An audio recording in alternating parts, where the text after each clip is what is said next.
been a chilly holiday weekend, but will the work week be even colder? That's the question tonight. Let's check in with Way 31 Storm Tracker Chief Meteorologist Jeff Castle. And Jeff, will folks have to bundle up before heading out to work tomorrow? Oh, absolutely, Robin. And with more cold weather on the way, now is a great time to winterproof your home. Way 31 reporter Jim Abbott talked to experts to find out what you can do to stay safe this winter. President-elect Donald Trump says he plans to fire FBI Director Christopher Wray and replace him with longtime ally Kash Patel. ABC's Christine Cadero has more on the presidential transition. Welcome back. As millions of people make their way home from Thanksgiving break, winter weather is complicating travel, from snow in parts of the Midwest to lake effect warnings in the Northeast. ABC's Allison Cossack has more on a winter storm that is dropping historic amounts of snow. An event to bring people together to celebrate their similarities, not point out their differences. A community in Florence started that new Thanksgiving tradition. Way 31 Storm Tracker meteorologist Amber Kulick shows us how in this week's Amber's Alabama. President Joe Biden announced new plans to cancel student debt for more than 30 million Americans. Marshall County Coroner's Office says 24-year-old Macy Justice was killed in a single vehicle wreck. That wreck happened during a police chase. Thanks for watching Way 31 News at 4. I'm Rob Sneed. Happy Thanksgiving. And what a chilly one it was. All right, thanks so much, Jeff. Don't forget, you can stay on top of the latest weather headlines while you're standing in those shopping lines tomorrow. Just download the Way 31 weather app. It features our exclusive 31 triple Doppler, and with it, you can get personalized alerts for your area. It's easy to get. Just scan that QR code on your screen right now. You see it right there. The app is available to download right now on all Apple and Android devices, and it is free. Bringing the community together. That was the goal for local law enforcement this Thanksgiving. Way 31 reporter Paige Myers spent the day with the Colbert County Sheriff's Office, and she shows us their first annual Thanksgiving dinner. She reports from Tuscumbia. All right, tonight, an urgent plea from the Salvation Army. The nonprofit needs more volunteers for its Red Kettle campaign in Angel Tree. Way 31 evening anchor Nicole Williams has more on how you can help families in your community this holiday season. We are on the brink of the holiday shopping season, but with all of the TV commercials and sales alerts from retailers, it seems like it's already here. It's already underway. ABC's Rena Roy has a look at what this shopping season might bring. Alzheimer's cases are on the rise. Coming up, we'll have more on the resources that are available to help people cope with that disease. And coast to coast Thanksgiving Day celebrations. We'll give you a look at the festivities coming up. Welcome back. Parades, feasts, and charity. Americans across the country and beyond gathered today for Thanksgiving. Brian Abel has a look at that celebration. A special Thanksgiving meal for inmates in the Morgan County Jail. The kitchen staff prepared all the fixings for men and women waiting for their cases to move forward. Mike Swafford with the Morgan County Sheriff's Office says that the annual event is special for both jail staff and inmates.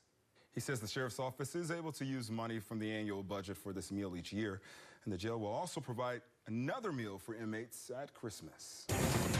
All right, Jeff, I forgot to say to you, man, happy Thanksgiving. Yeah, happy Thanksgiving, Rob. You looking festive today, stylish as always, the best dressed in the market? Oh, well, and this tide, I only get a chance to wear it, a day or two out of the year. Looks good, man. Yeah. Always keeping us all on our toes, Jeff. Well, someone's got to do it, right? In addition to giving us that weather. Yeah. And Weekend anchor Rob Sneed joins us live now from Huntsville City Hall with more. Rob, that man agreed to speak with you on camera. He says he's glad the camp is temporarily closing down. Yeah, that's not all he said to me, Nikhil. He actually approached me, and from the moment we met, it was nothing but respect. He was very candid about his own personal struggles with alcoholism and some of the things that he saw, horrible things he saw at that camp. He said he saw his best friend just 8 months ago overdose on drugs. He said that he saw folks being robbed there many times and many nights. He said he felt unsafe, and right now he's just looking forward to having a home of his own. Yelling, stealing. A lot goes down when the sun goes down at Derrick Street Camp. I've seen people get shot. I've seen several overdoses. Including Christopher Jackson's best friend just 8 months ago. Fentanyl and heroin and all that stuff going around. First of all, I'm sorry for your loss. He's a good man. Christopher says his personal life struggles are what brought him here to the camp. Severe alcoholism. I was a severe alcoholic. I have weaned myself down a lot. With a clearer mind, we had to go. He and his girlfriend have since moved their tent to a temporary new camp just 50 yards away, and others are doing the same. The These folks have until 6 in the morning Wednesday to move out of the Derrick Street camp. The city says it plans to renovate the space and make it safer for them. We're helping them move their items up to the new temporary camp, and then we'll help them again as they move back once the renovations are complete.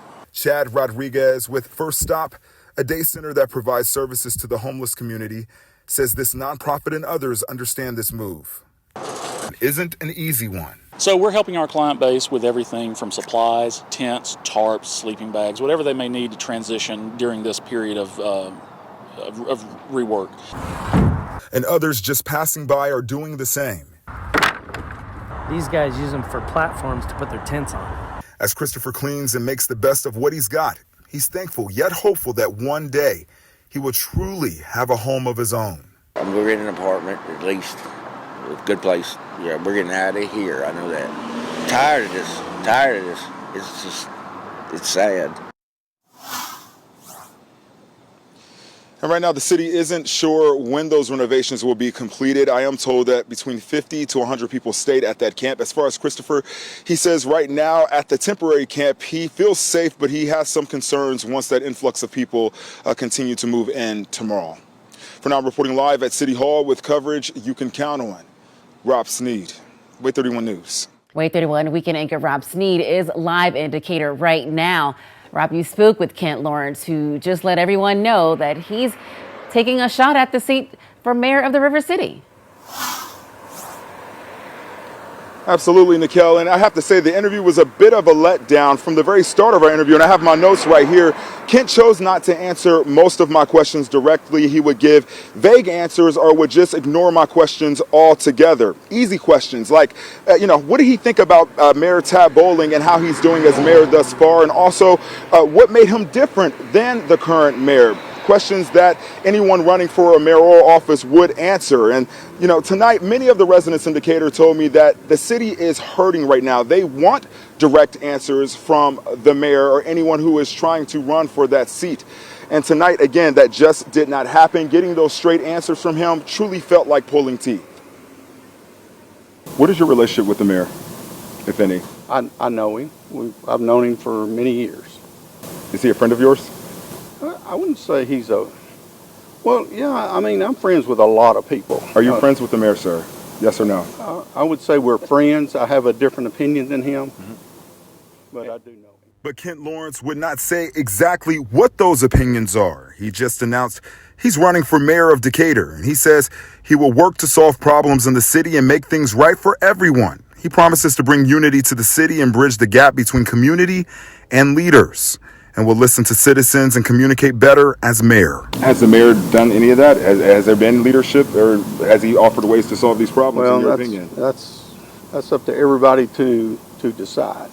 Are you a resident here? I am. So what is your opinion? My opinion is that I can provide good leadership for the What is city. your opinion of the mayor's handling of all of this within the last year?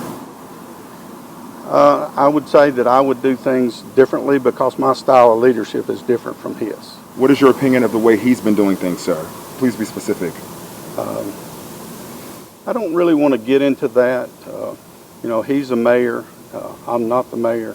But also with the fact that he represents the city, he's not above reproach. No city leader is. You're a citizen, you're running for mayor. These are the questions that people want to know. What are your opinions on the fact and how the mayor has run the city so far? And what will make you different? If you, by stating that, then you'll be able to differentiate between you and the mayor. And that's the thing that we're trying to figure out right now. The big difference is I will be here to listen.